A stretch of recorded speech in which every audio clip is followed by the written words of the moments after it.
নমস্কার বন্ধুরা, তোমরা সবাই কেমন আছো? আশা করি সকলে খুব ভালো আছো আর আমি খুব ভালো আছি।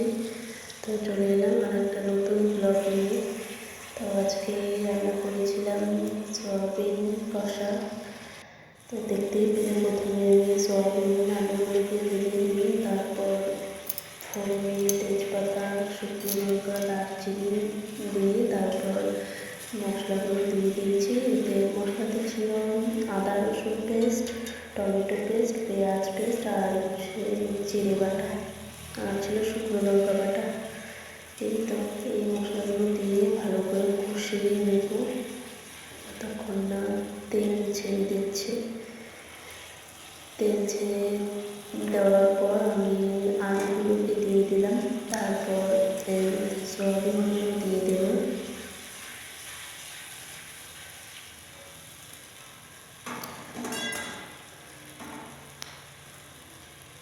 সয়াবিনগুলো দিয়ে একটু কষিয়ে নিয়ে তারপর জল দিয়ে দেবো পরিমাণ মতো।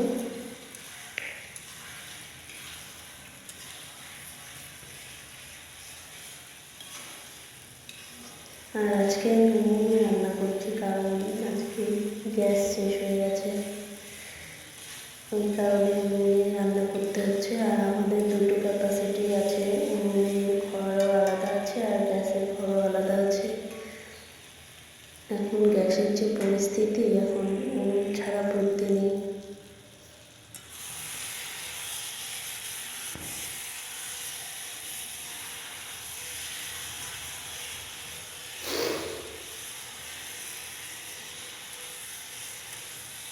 তো ভালো করে কষিয়ে নিচ্ছি।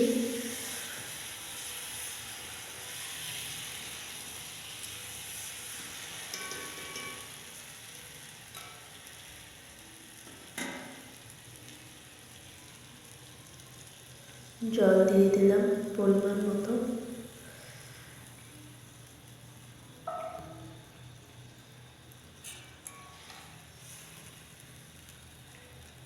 এরপর ঝোলটা ফুটে এলে একটু শুকাবো, মানে একটু গা মাখা করে নামিয়ে নেব।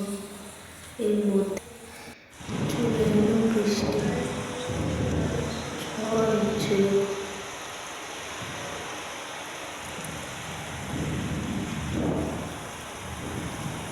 খুব ঝড় হচ্ছিল আজকে,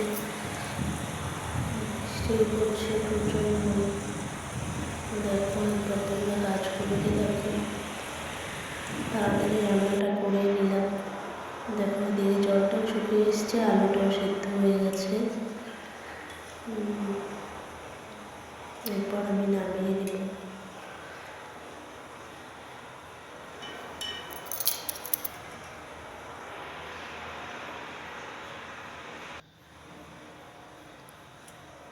রান্নাটা কেমন হয়েছে অবশ্যই কমেন্টে করো।